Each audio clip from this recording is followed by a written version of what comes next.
What's up? It's Mike Mal, and you are listening to the Athletor Podcast, where we dive into the processes, mindsets, strategies of some of the most successful athletes and coaches from all walks of life.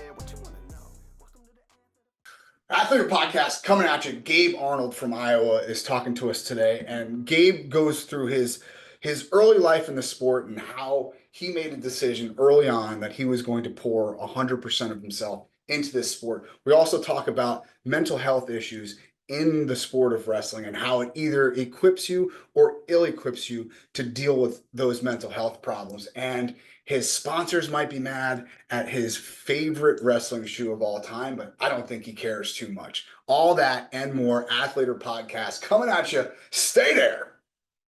Holy cow, it's the Athletor Podcast. We got a Hawkeye on the line. Gabe Arnold, how you doing, brother? Thanks for coming on the podcast. Well. I'm doing well. Thank you for having me, dude. Okay. I've known you since you were never little.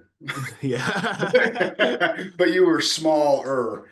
Let's start here. Let's start at the beginning. How did you get into this sport and what kind of attracted you to it? Yeah, so it's funny, I talk about this a lot. So I first started wrestling when I was super young. I tried it out at a club that was ran by, so it was a college program and they had a youth club in Albany. It was called Darton College. And so I started with their youth club, and my dad was one of the coaches. My brother was wrestling in high school at the time. So whatever at that point in time, whatever big How brother, young are we talking? How young? I was probably, if I had to give a guesstimate, maybe like 5 or 6 years old is when I first tried it out. So young. Yeah, so real young. So I mean, Big Brother was doing it, and at that time, whatever Big Brother did, I wanted to do. So Sure. I kind of followed in his footsteps, I guess you could say. And I tried it out. I went to my first tournament, and I got pinned every single match. But the funny thing is that so the medals they gave us, they were like silver, like they didn't really give like a first, second, or third place type of medal. It was kind of just like basically a participation medal, just so everyone gets one. And my brother ended up getting third. He won a couple matches, and like our running joke was that my medal was silver, his was bronze. So technically, I'm the better brother. Yeah. So that's where I first started officially, but I didn't really start giving my all into it and putting into it probably until my 4th grade year when I was in elementary school. I was playing soccer at the time, and my dad got approached by one of his buddies that he used to do CrossFit with back in the day, a guy by the name of Jay Sharp. And we were at this soccer game, and my dad was talking to Jay, and he was like, "So why aren't you coaching anymore?" And my dad's like, "Jay, dude, I don't have the money. Like, I don't know where there's a space anymore. Like, I just don't have it right now." And that day, Jay was like, "Well, let's get in the car and let's go find your place." So they found their place, and Alpha Omega Wrestling of South Georgia started from there. And that's where I first got my footing back into the sport. And it's been full steam ahead since then. So Yeah, it has. Isn't that interesting? There's a couple of things that you just said that are really interesting to me. Number one, are participation trophies all that bad at a youth level? Here's the thing, like I go back and forth on this stuff. I really do, and I'm not just saying that because like here's really what it boils down to me. Hey, don't go anywhere. It's Mike. We'll get back to the podcast in just a second. We got to pay the bills though. Do you have an athlete that's looking to break into the social media space? We at AthletorLive.com have a brand new in-depth tutorial done by none other than Caden Henshaw. If you don't know who Caden is, he's not even a Division I wrestler, yet he's got hundreds of thousands of engaged followers. Learn how to create engaging content, grow your followers, and open up new opportunities in the NIL space. Go to AthletorLive.com/Caden and we'll give you the first module completely free. Do we want to, as a culture, reward kids for just showing up? Maybe, right? I don't know. If you don't get that participation trophy, maybe you're not wrestling for University of Iowa right now. Yeah. Am I crazy? I think it's a double-edged sword, I think the purpose is to grow the sport, to get more kids involved, whether girl or boy, doesn't matter, it's just the point is to grow the sport at the end of the day. And I think to grow the sport for kids like that and kids who are just now starting, why not? I think they can really, really benefit from that moment. And like you said, who knows if I'd still be doing this if I didn't get that participation medal. And obviously after, well, I didn't mention this part, after that tournament, I kind of stopped wrestling and I didn't start wrestling again until fourth grade. But who knows if I didn't have that experience, maybe I wouldn't have even came back in the first place, you know.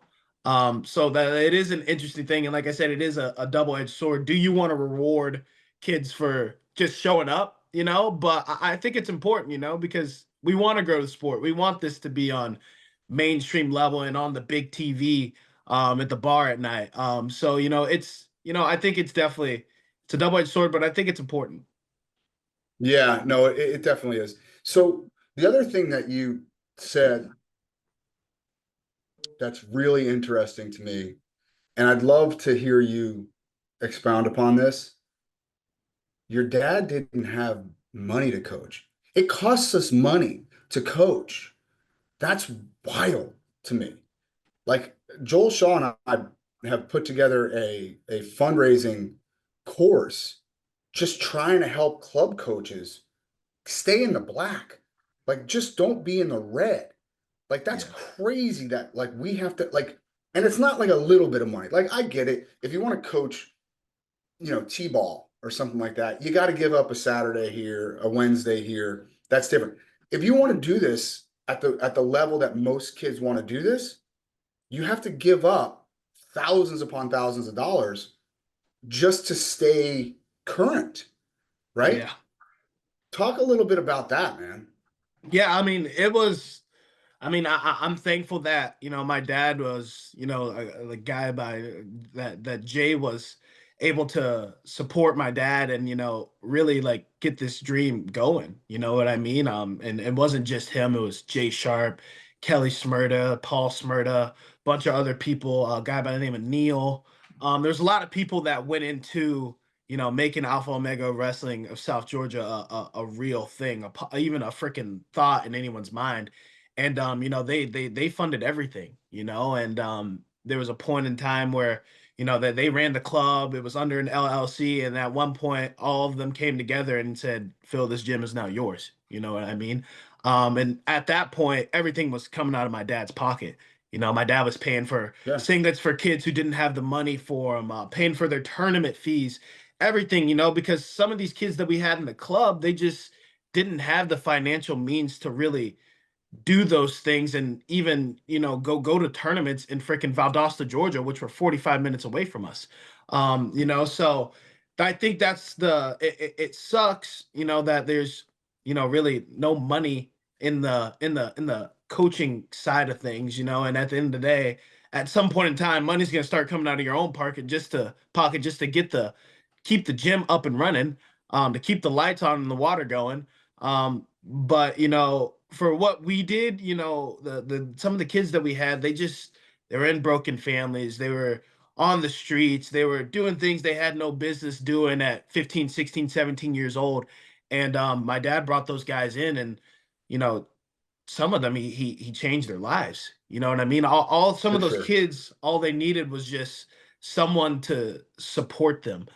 We went over the economics of it, and it's wild that we still have to pay in some way, but to coach, like Yeah. it's wild. But let's move on with Gabe Arnold's wrestling career. So you started with the club in Georgia.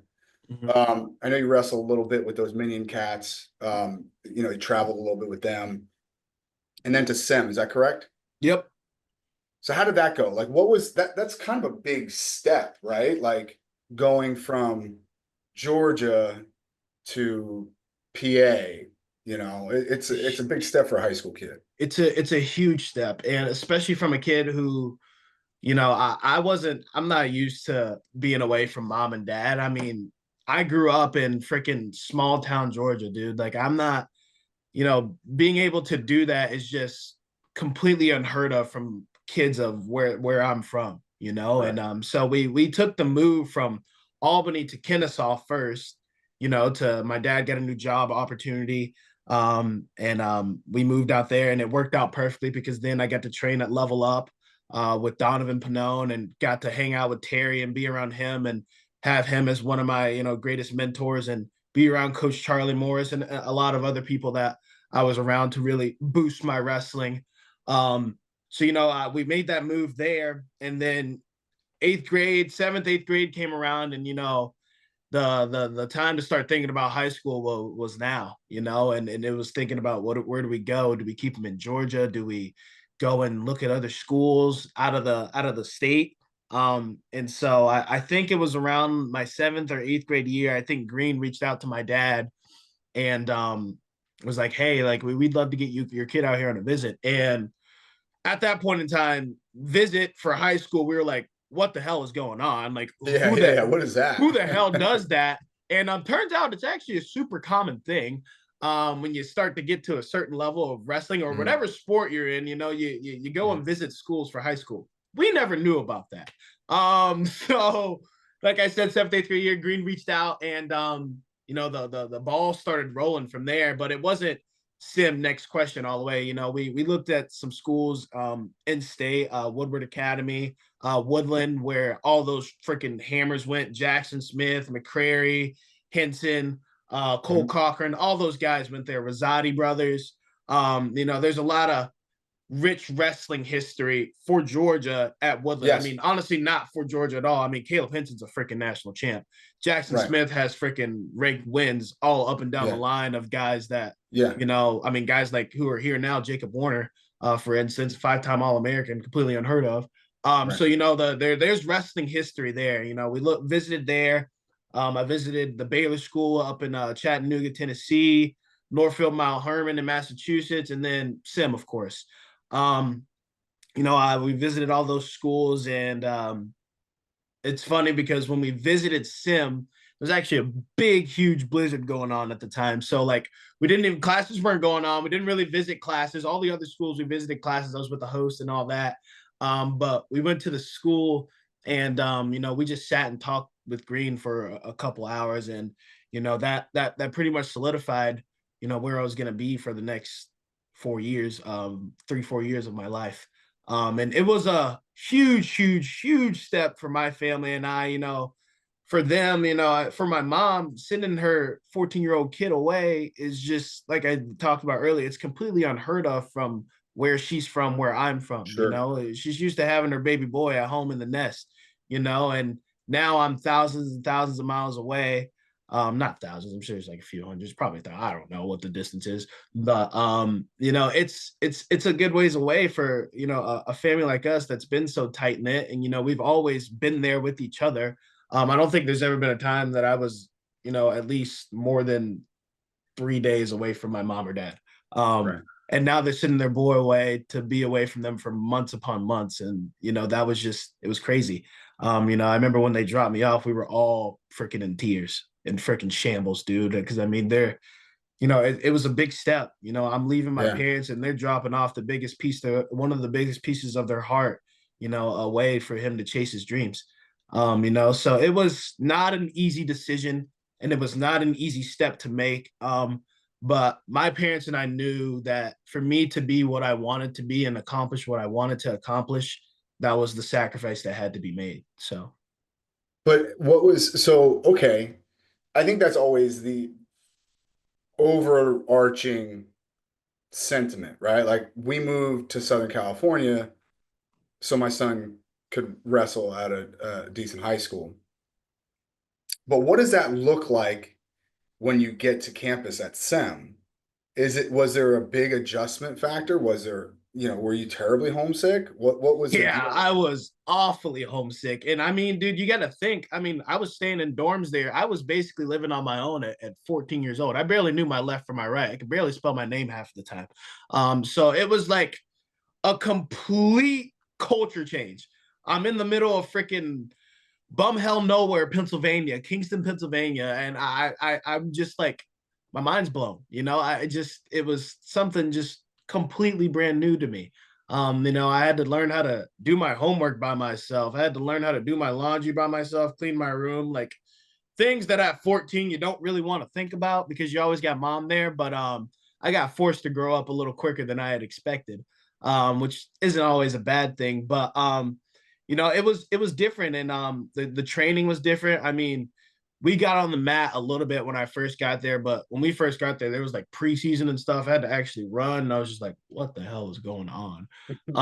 And it was completely different. But the people that I had there and the support system that was there between Coach Green, Coach Hagel, Coach Heck, Coach Weber, Coach Ravelli, all those guys there, they really made the shift super easy for me because I knew that if I was struggling, I had those guys to help me out. And this isn't new territory for them. They have kids who come and travel from all over the country, even out of the country, to come to their school. So it wasn't new territory for them. So it was good to have those guys in my life that really made the change really seamless for me. Like I think What after that, those first couple of months, I mean, it was like I had a groove of things, and I was ready to go from there. So, what was the biggest difference between what you were, and I'm talking about wrestling, right? Like, so one of the things that we try to dive into here is the processes. Like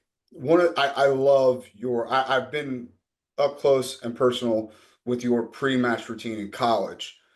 What were some of the biggest differences wrestling wise that Coach Green and the structure of SEM kind of provided for you?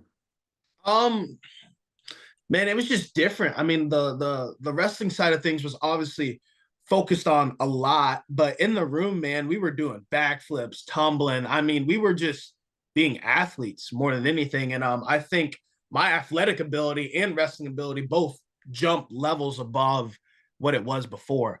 I was hitting backflips, I was doing crap I had never done before. You know what I mean? Mm. You got freaking guys like Bo Bartlett, and you guys see the stuff he posts on freaking Instagram now of him doing these crazy flips. I'm like, dude, aren't you supposed to be wrestling? Like, what the heck, bro? So it's like that when we first got there, that was what it was like. Or when I first got there, that's what it was like. The wrestling there obviously was at a different level, but there were so many different parts that went into it that wasn't just wrestling. You know what I mean? And Like that what was else? What else aside like from the tumbling? the tumbling, the mindset side of things. I mean, Green's probably in his own word a philosopher. And I remember when Rockfin first came out, he was doing these Rockfin posts and stuff and blogs and stuff that were truly helpful even for his own athletes. We talked about this thing of one time the monk going up to the top of the mountain and cleaning his bowl. And the guys that were there at that time remember that and know what that story was like. But I mean, it was just everything, man. I mean, after all, we are wrestling in a freaking bank. So that was That's a another pretty thing. dope spot, though. That's a It's pretty pretty dope sick, spot. dude. It's pretty sick. It doesn't get any better than that. But I mean, dude, my like I said, like you talked about my pre-match routine. I didn't really have a pre-match routine when I was in middle school. I mean, it was kind of like, all right, warm up, do a couple shots, good to go. Go hang out with my friends, talk around the mat. Oh, time for me to wrestle. All right, time to go. When I got into high school, dude, we worked out before weigh-ins, which I didn't really know to do. I mean, the weight control, weight aspect things was, kind of crazy to me because, I'm like eating the night before. I'm like, dude, frick, I got to make weight. And I'm over here eating a full meal. And, the next day I'm working out in the morning to get a pound off when normally in middle school, you're like, oh, I'm a pound over. God, I gotta get the gears rolling. But, Yeah. I mean, there it was just normal. Yeah. So there was that side of things. I mean, my wrestling obviously jumped levels because for one, I wasn't at a little boy weight. Like I wasn't at Right. 106 or 113. I wrestled my freshman year at 160 pounds.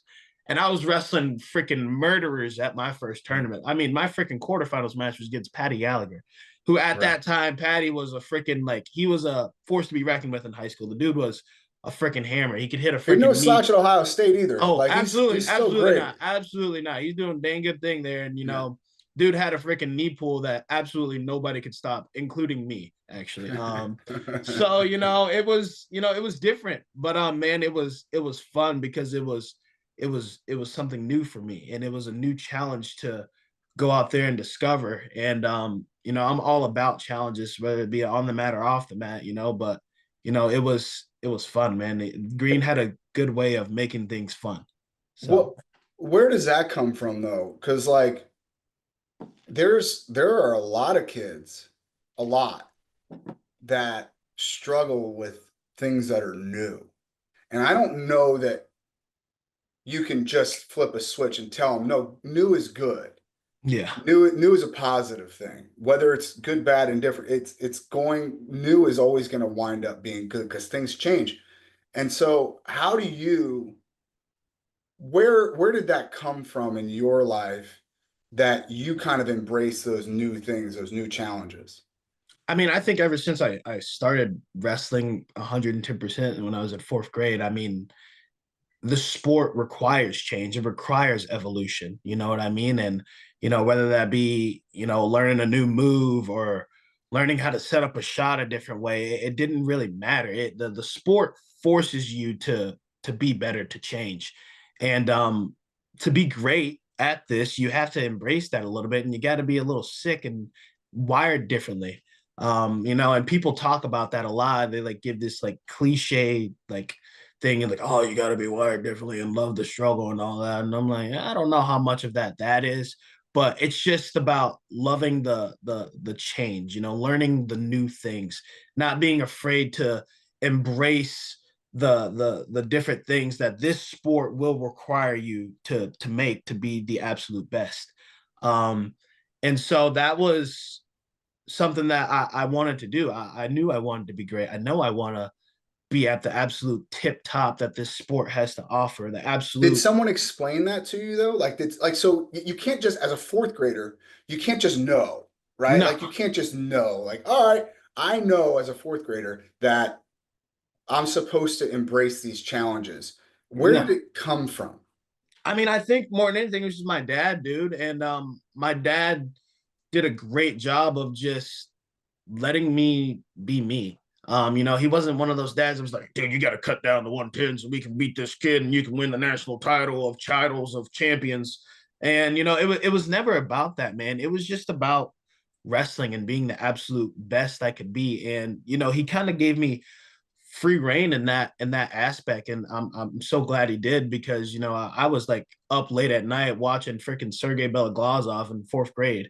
My dad freaking comes in on me thinking I'm watching some other crap. What are you watching over there? And I'm just sitting there watching wrestling on my phone at the time, and it was just my I credit my dad so much for this because he did a great job of letting me just wrestle and enjoy the sport and not have to worry about being hounded and being have the foot on my neck as a kid. You know what I mean? He let me grow up by myself, and I appreciate the hell out of that more than anything. And he did a great job in his coaching because he was my first coach, and as it stands, he was my best coach because he gave me all the tools I needed to succeed, and I just freaking ran with them. So, Mm. forever in debt with him for that. And, he inspired that want to be the absolute best. And I can't thank my dad enough for that. Yeah, it's amazing to me that we don't see more of that. It's amazing to me that we still have these knucklehead dads that are trying to live vicariously through their kid. And we see it so much. I mean, you see it even now in the college world, man. I can't tell you how many times I've seen college kids after tournaments get freaking beat up by their dad. What the hell are you doing? Like, you're not wrestling out there. I'm like, this dude's 21 years old. I'm like, I'm sorry, but if my father talks to me like that at 21 years old, I'm probably gonna punch him in the mouth. Yeah, Like, yeah, like I'm a grown yeah. man, dude. Like, you can't speak to me like that anymore, dad or Right, not. Like, you right. know what I mean? And it's just, I mean, it's borderline sad to be honest, It's because it's way sad. It's I mean, way sad. words don't even describe it, man. You got a grown ass man being hounded at by his dad because of a sport. Like, Yeah, what are we doing? You know what I yeah. mean? And if whenever the time comes for me to have kids, and I send them off to the sport. I'm going to be the same way my father was, because that's the right way to do it. You know what I Yeah, mean? And if you want greatness out of your kid, you got to give him time to grow and learn. You can't just keep the foot on his neck all the time, and for there's a sure. time and place for everything. But when it comes down to sports, and even a sport like wrestling, and finding your own way, the best way to do it is to let your kid be your kid and let them do it by themselves, because you can't encourage anything. You can encourage stuff, but you can't force them to Force. want to be great. Yeah, no doubt about it. Speaking of greatness, if you had to circle one specific defining moment in your high school career, because your college career isn't over yet. If you had to kind of really pinpoint one defining moment in your high school career, when would it be? What would that match be, or what would that practice be? I'd probably say it was my first tournament at Ironman. I was, like I talked about, I was not in a little boy weight. I was wrestling grown freaking men with hair on their body. Something I didn't really have just yet. Yeah. I didn't even have the peach fuzz going on right now. It was just straight babyface assassin out there. Yeah. Um, and after I took that loss to Patty, me and my dad had talked after the match, and I was a little upset, but I wasn't at the same time, because I went out there and I battled, and I did what I could against a guy like him at the time. And in his head, he was like, the kid did good. He had a close match for Gallagher. If he loses out, so be it. Um, but I had other plans. I went on that backside on a freaking tear. I think I had like 3 matches in a row of like overtime against ranked guys. Really? Like guys like kid from Lake Highland. Like I wrestled Augustine in the third place match.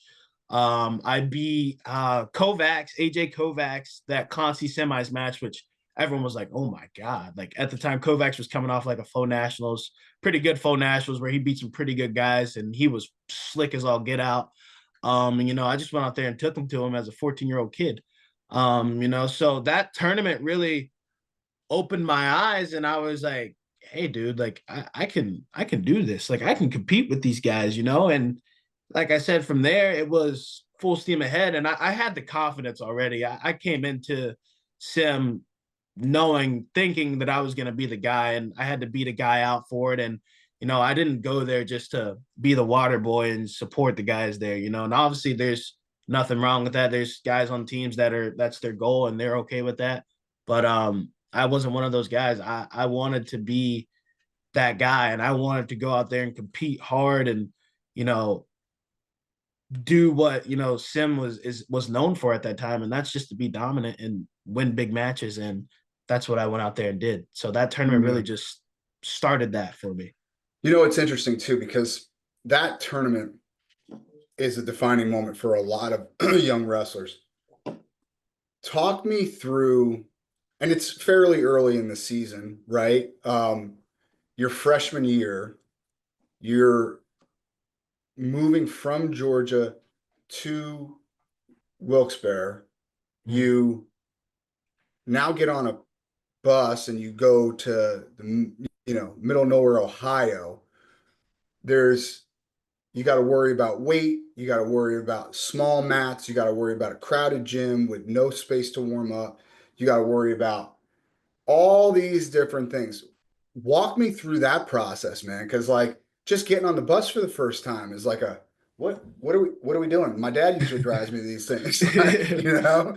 Yeah, I mean, thankfully we had a duel like before that, so I was kind of like used to getting on the bus, thankfully. Yeah, But I had, I mean, we had a lot of leaders on that team that during that time, man. We had obviously Bartlett was there, and it was Bo's senior year, and he was a big inspiration for me and really helped keep me grounded throughout the year. You had Lackland, who was on a tear that year. Too, you had Connor Keeveman, you had Drew Munch, all these guys that were older guys, and they were in their senior years, and they had already been through this process, that were my mentors and my best friends. They were my brothers. We went to war every weekend together, and they were always there for me, always there to talk, always there to get me through the tough times when I missed my parents, or missed my family, or missed my little freaking chihuahua mutt of a dog. It didn't matter. Those guys really made they also made the change so seamless that they were just purebred leaders, man, and they led that team. I mean, we had a killer of a team that year, and it was to have those guys. I don't know where I would be if I didn't have those guys my freshman year. They really helped guide me through the process and the rigor that our schedule brought. I didn't really know what to expect, but I had ideas because I had them. And they just made it. They just made that made it so seamless and possible for me to even accomplish what I did my freshman year. So, as much as I went into it not knowing, I had an idea because those guys walked me through it. So, Sure. That makes all the sense in the world. Okay, let's fast forward a little bit. What was your recruiting process like going into college? What was that journey kind of like? batshit crazy. Why? So, June 15th, right? That's the date. That's the day when the phone gets ringing. Everybody's calling you. So I remember we were going to junior duels in Tulsa, Oklahoma, and it's the night before, the recruiting night eve, I guess you could say. And I'm getting ready to get on this bus to drive from Georgia to Oklahoma to go compete, and you know at this time I'm already at Sim, and Green had already been telling me about it and telling me, hey, it's gonna be crazy. And I'm like, all right, Green, you're being crazy again. It's really not gonna be that bad. Like, come on. I'm getting ready to get on the bus, and Terry's like, hey, you need to be ready to answer your phone. And I'm like, dude, you're being crazy. 12 o'clock hit, first call, Maryland, Coach Clemson. Oh shit, this is real. Answer the call. What's up, coach? Told you I was gonna be your first call. You did tell me that. So, whatever. Cool. That was first call. 12 o'clock, nothing. It was pretty silent then. I'm like, all right, dude, I'm tired. I've been cutting weight. It's time for me to get on this bus and go to bed. All right. It's 12 o'clock, right? I get on the bus. We're driving for a little bit. I finally knock out. I get waking up probably, I don't know, say like 8 o'clock or so. And Terry's shaking me. He's like, dude, you need to answer your phone. I got coaches texting me right now because you're not answering. I'm like, dude, what the heck are you talking about? I look at my phone, missed call, voicemail, text, voicemail, text. I'm like, holy crap, these guys weren't kidding. And the second I woke up, another phone call. I'm like, hey, coach, how are you? It was like, dude, it was crazy. June 15th, June 16th through 17th was some crazy days for me. Keep in mind, all of this while I'm still having to compete. You know what I mean? Like, I still got to go wrestle at junior duels the next day. And I'm like, dude, I can't even think about wrestling. I got my phone going off and it's not even my girlfriend. Like, what the heck is going on right now? You know what I mean? And man, it was wild. It was wild, but it was cool, man. It's an experience, and it does get a little stressful and overwhelming, but it was awesome to say the least. I enjoyed it, and it was as crazy as it was. I enjoyed it, but obviously at the time we didn't have the unlimited official visit rule that all the guys have now, which I think is awesome. But I had my five, and I determined my five down to I ended up taking one to Maryland, Virginia Tech, Mizzou, Iowa, and UNC. Those are my five officials, unofficial to Penn State. So I went to all these places, and every school had something that I liked. It's like kid in the candy store. Ooh, I want this. Ooh, I want this. Ooh, I want this. Everything was. And they always put their best foot forward when they know they got good recruits coming on campus. Like they put their absolute best foot. They take you to the nicest restaurants, this, that, the third, doesn't matter. You know what I mean? And when I came to Iowa, um, man, I just came here and I just felt at home already. I felt like I fit in with the team already. The coaches were upfront and honest with me about what they want Gabe Arnold to be. And it just felt like this was the place I needed to be. And when my parents and I finally sat down and made that decision, man, I was elated. I was like, yeah, I got to call Tom right now. I got to tell him right now. I got to tell these guys I'm coming. I was pumped, and of course, telling all the other coaches no sucks. But I knew where I wanted to be for the next 4 years of my life, and it was this place that I'm at now, the University of Iowa. So Yeah. Is there anything that maybe you would change about your recruiting process? I understand that you're happier in the black and gold. I get that. But if you could talk to a younger, like a sophomore right now, and that's approaching June 15th, what would you tell them? How would you tell them to mitigate some of that chaos a little bit better than you did? Um, I just say to enjoy it for one, and know that whatever decision you make is not the bad decision. It's not the wrong decision because at the end of the day, it's your decision and no one else's opinion on that matters. It's your choice. You know what I mean? And it's wherever you see fit and whenever you weigh everything out and you decide this is what matters to you most, more than likely that's going to be the place where you need to be. And take the partying and everything out of your visit. You know what I mean? That stuff like that goes on in visits. It's no secret. You know, there's Hmm. no need to beat around the bush about it. Shit just happens, you know, and Sure. people get that. But take all the fun out of your visit and really decide, is this place going to boost me to the next level? And whatever that looks like for you. Maybe your goal's not wrestling. Maybe it's to work at a tip top company and make a lot of money. That's okay. Using wrestling to get to the next stage of your life is awesome, and I commend people for doing that. If your goal Sure. is to be Olympic champ, make sure the place that you're going is going to support that dream for you. And it's all about what you see as important, what you find is most important in your life. Weigh those things out and know that whatever decision you make based off of that is not the wrong decision at all. No doubt. That's great advice because I don't think many kids look past the lights and the you said best foot forward, and I know exactly what you mean. I was Yeah. in college once too, back in the 1930s, and it they do put their best foot forward, and they do wow you, and they do wine you and dine you, and they do.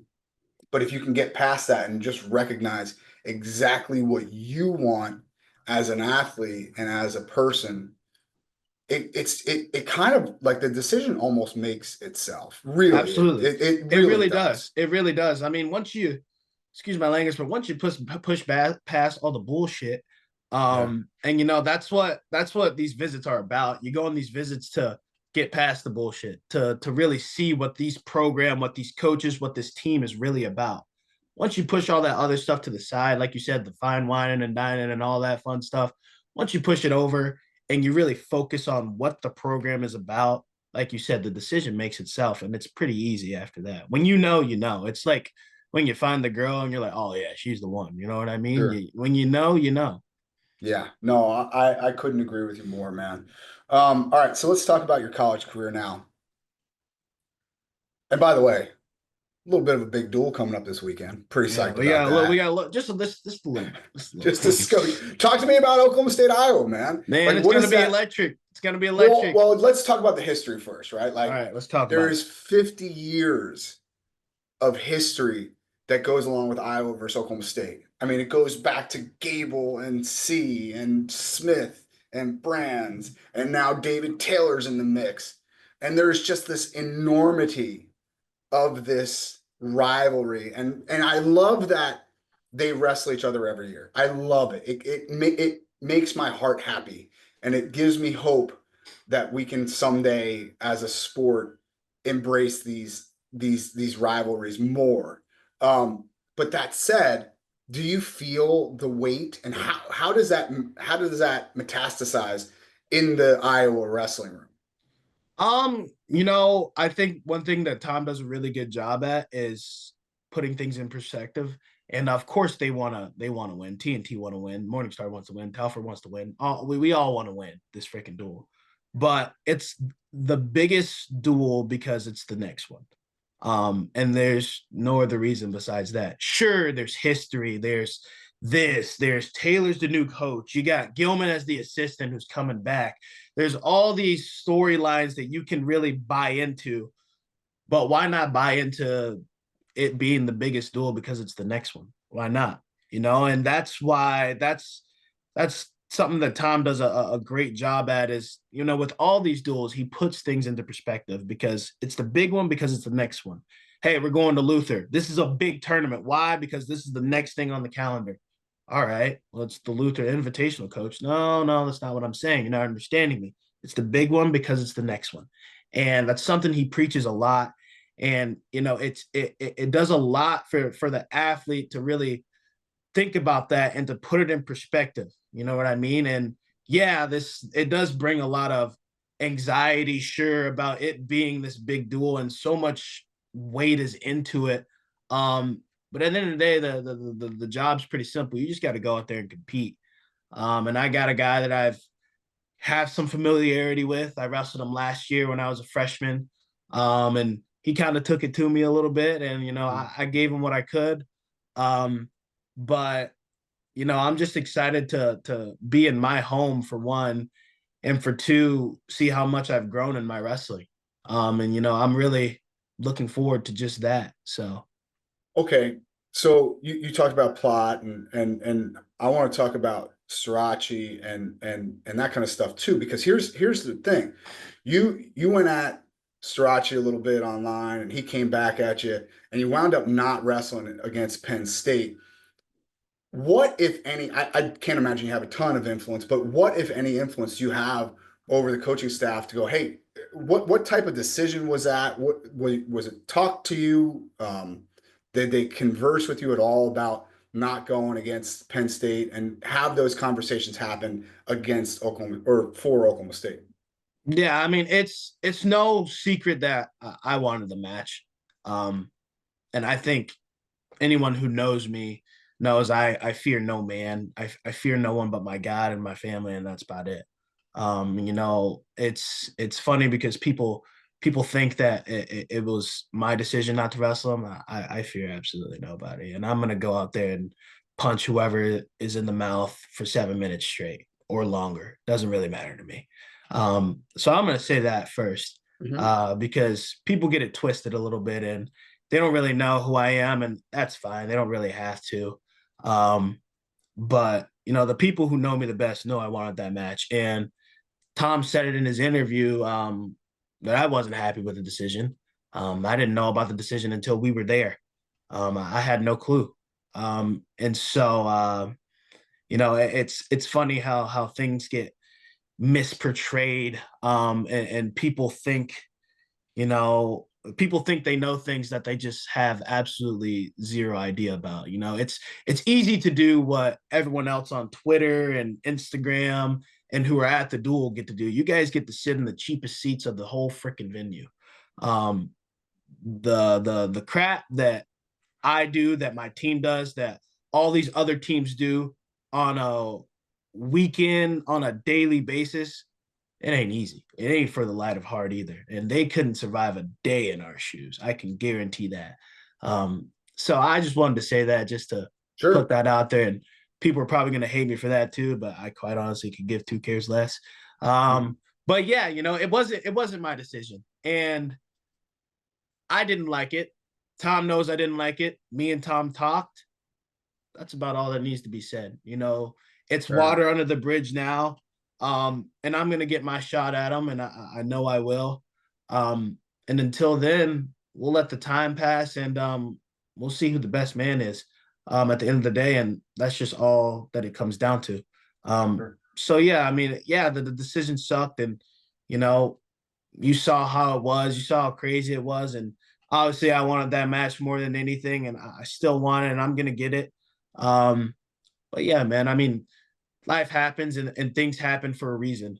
And that's kind of what I've been telling myself, to keep myself grounded and in the moment.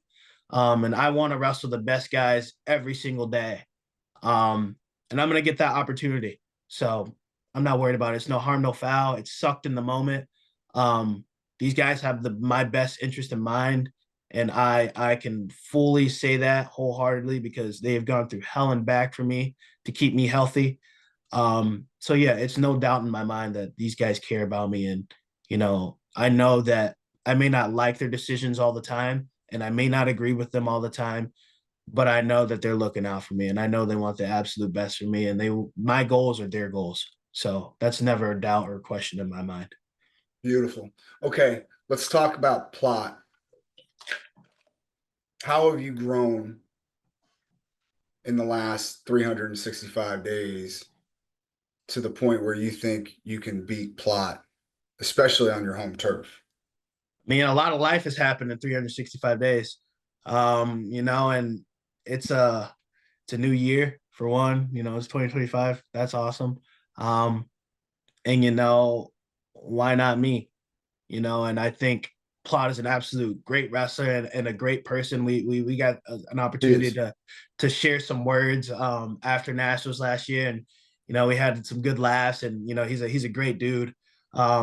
So I'm excited for the match, and I'm excited to really go out there and see how much I've grown. But man, more than anything, I've just grown in the way I live, man, and I've gone through some tough stuff in my life and some things that I've dealt with, and it's I'm excited for every opportunity I get out there to step on the mat, and this is just another one of those opportunities. I was on a 2-match losing streak there for a second, and it sucked, obviously, especially for a guy like me that's not used to losing, and I'm always know that I'm capable of going out there and putting it on guys, but it's just about getting back to form right now for me.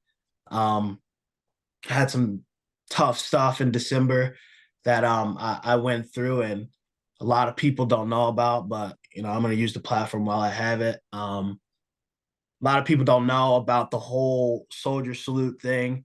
But the funny part was that it wasn't because I didn't wrestle because I just didn't want to wrestle him. I didn't wrestle because I didn't know if I was going to be here the next day. So I spent my night in the crisis unit here at the university hospital. Um, and that's something that people don't know, and they think there's ulterior reasons. But man, I was in a dark place and was having trouble with my mental health, and that's why I will fight tooth and nail for Tom and Terry, because that was their decision. I didn't make that decision. They pulled me out of that tournament. They said you need to go to the hospital. Um, so I'm forever in debt to those guys, because I don't know if I'd be here if it wasn't for them making that tough decision, that tough call. And they know I could have competed. They know I would have went out there and me and Angelo would have put on a hell of a show. But I know those guys care about me because they wanted me alive, and they wanted me to be here at the University of Iowa. And you know, it's funny how social media, they don't really understand that. And yeah, man, it's a lot, and it's been Yeah. difficult, but I'm on the winning side of it, and I've talked about that a lot in plenty of interviews. And I'm feeling good, and I'm getting back to form. These guys care about me a lot, and I'm just excited to get back to form on Sunday at freaking 9:30 p.m. Central Time. And I got a good feeling I'm gonna be back into that form. So it's gonna be fun, and Plot's a freaking electric guy who's gonna go out there. He's gonna push me to my brink. Um, but the good thing about it is that I've already seen the end, and I'm ready to go out there and battle. So let's do it. Yeah. Man, I don't think I don't think enough gets said about mental health in our sport. I think far too often we get caught up in, oh, rub some dirt on it. You're fine. You're fine. Talk to me a little bit about how, how this sport has either equipped you or ill-equipped you to deal with mental health in your own life. Sometimes I think it ill-equips us, Like a lot of coaches do say, just rub some dirt on it, figure it out, you'll be fine. When in actuality, we do need to talk about mental health in this sport. It's funny because you would think the coaches that would do that would be my own. Right, And right, right, that's right, what right. and 100%. that's what people think about, man. And um it's funny that it's funny that people think that, because I'm on the other side of it and I've seen it firsthand, that that's not the case. So I mean, like you said, it does do both of ill-equipping us, but equipping us so much. And I think stories and testimonies like my own, Jaden, who's my cousin, for instance, Mhm. Chance. I mean, I really think stories like that encourage kids and guys in college and guys who are on the senior level to take it seriously, because this stuff will kick your ass if you don't. And I've seen it kick my ass, and it's put me down in the dirt before. And I know what it's like to wrestle and be blank, like have not a single thought on your mind, and you're just wrestling just to feel something again, you know. And it's so not talked about enough. But I hope that me saying what I did, encourages the next kid, the next wrestler, that if they are going through a tough time, that you can get through it as long as you take it seriously, and wrestling can help you do that. Of course, like you said, there is the moment to rub some dirt on it, but man, sometimes there's some times to just go in the wrestling room by yourself and just sit there and freaking work out till you can't anymore. And some nights that's what it was like for me. And it does bring you a sense of healing that nothing could ever do. But I could say it equips me, but I don't know if I would be the man that I am without this sport. And wrestling puts you through so many challenges in the first place that you learn how to crawl out of those dark spots. Hell, when you're down 8-0, how the heck do I get out of this? It's no different than life. Heck, I'm going through a hard divorce right now. How do I get back up? I just lost my dad. How do I do this again? I just lost my mom. Whatever the case may be, those things that are in wrestling can apply directly to your life. And some people may think it doesn't, but the mindset is still the same. It's that work mindset, that work mentality to get the heck back up. And yeah, it's going to suck. Yeah, it's going to be hard to climb out of that 10-0 hole. Yeah, it's going to be hard to figure out how to live on life without, this girlfriend or this wife or whatever.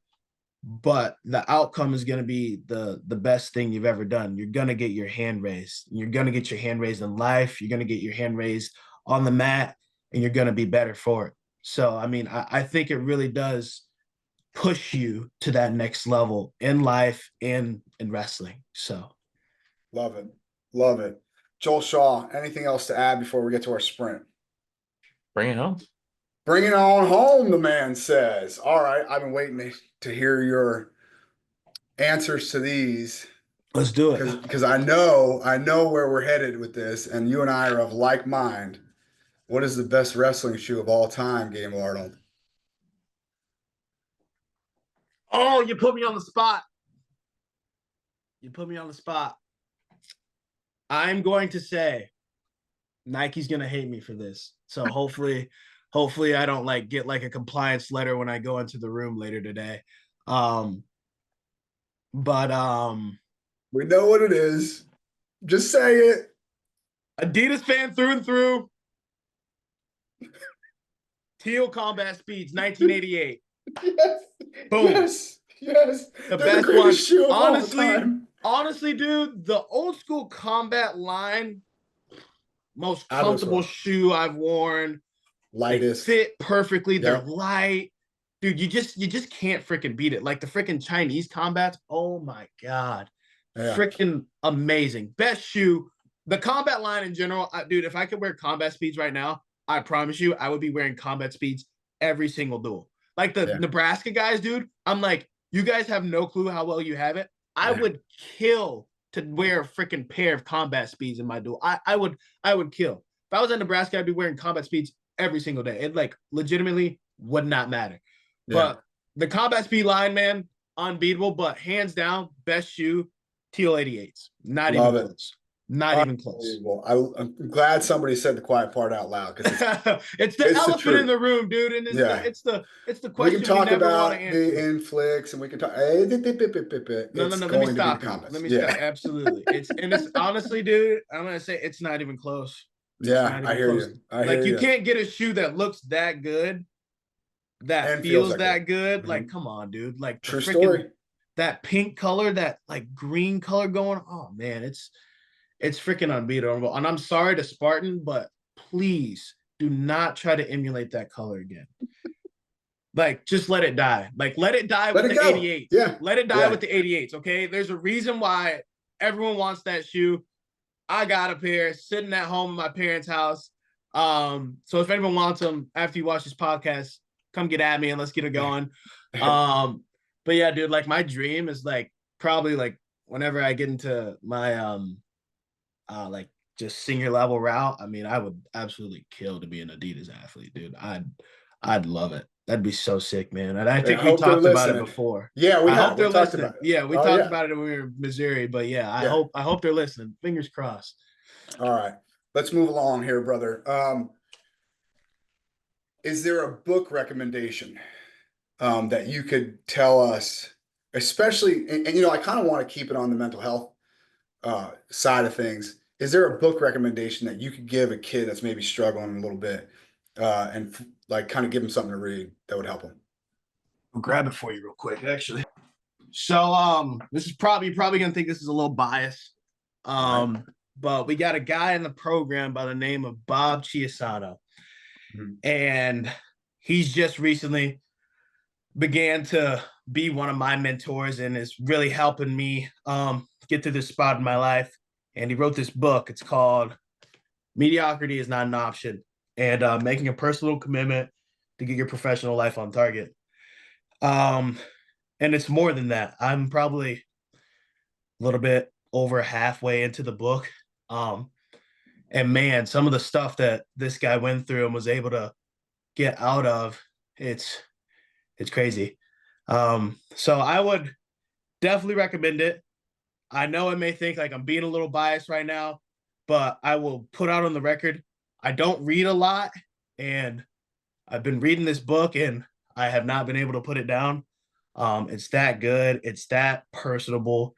It's that relatable. It's just, I think it's a great book. So far, so good. Mediocrity is not an option. Mediocrity is not an option. I don't really know if it's like how it really works because I don't know like how like the publishing works. I don't know if you can get it on Amazon or what, but I'd highly recommend it. I'm loving it. I'm enjoying it. He talks about his life and the things and the struggles he faced, and he talked about how he got out of them. And the dude did not have an easy life whatsoever. And hearing that is freaking inspiring and freaking makes you want to go run through a brick wall. So love it. All right. It is. It's on Amazon. In case anybody's listening, it is on Amazon. Heck less than yeah. $12. Heck yeah. We will put the link on the podcast page for sure. Okay. You only get 4. They Okay. got to be American. Okay. Who is on your Mount Rushmore of wrestling? JB, that's not an option. Love Got to it. put the GOAT up there. Ooh, Mount Rushmore. Jane's going to be mad at me because I'm not going to put him on this list. We got JB. As much as it may kill me, I got to put Sanderson on that list. The dude's an absolute animal in his own right. And I mean, what he was able to do in 4 years in college is unheard of. For sure. So we got him. Man, I want to give like a sleeper pick. Got to give some homage to Iowa. I'm going to put Gable. Okay. You got the right list so far. This is my list, by the way. Go ahead. I got one more. And I don't think you're going to think that my last one's going to be who you think it is. All right. Because I got to give a sleeper pick that I absolutely love to watch. And, man, I'm just trying to think which one I want to go with because I'm blanking on it.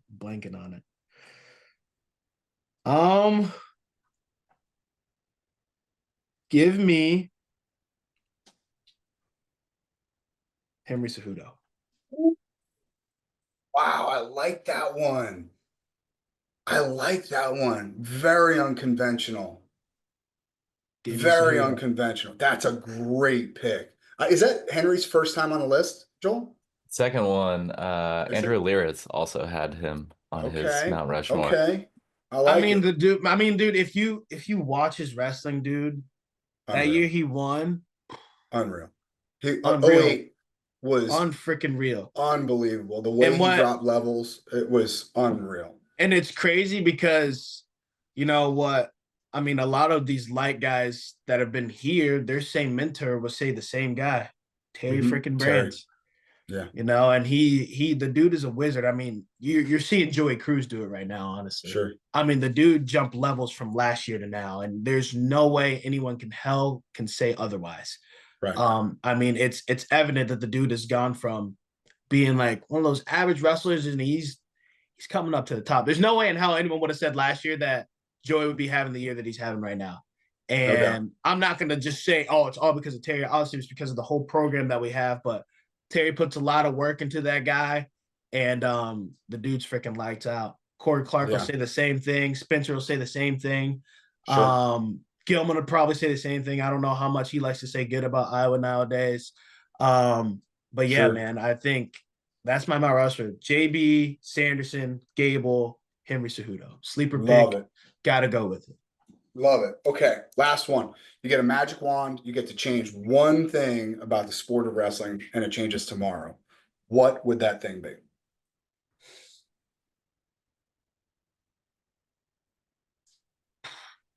One rule. It doesn't have to be a rule. It could be anything. You change anything? Anything at all. Just changes tomorrow.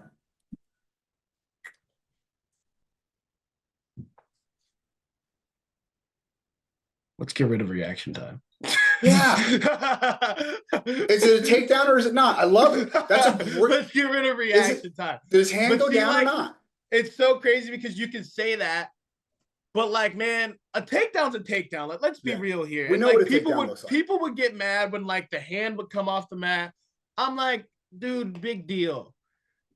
That's a 3. It's a 3-point takedown. Like, yeah, it sucks at the end of the day if that's how you lose, but heck, you hear it all the time. Don't let it get that close. You know what I mean? Yeah. Like, it sucks, but don't leave it up into the ref's hands. At the end of the day, refs are going to make decisions that are going to be probably bad a lot of the time. Sure. That's just the nature of the freaking sport. It's the nature of all sports we deal with. So, you know, let's just get rid of it. Let's just get rid of it.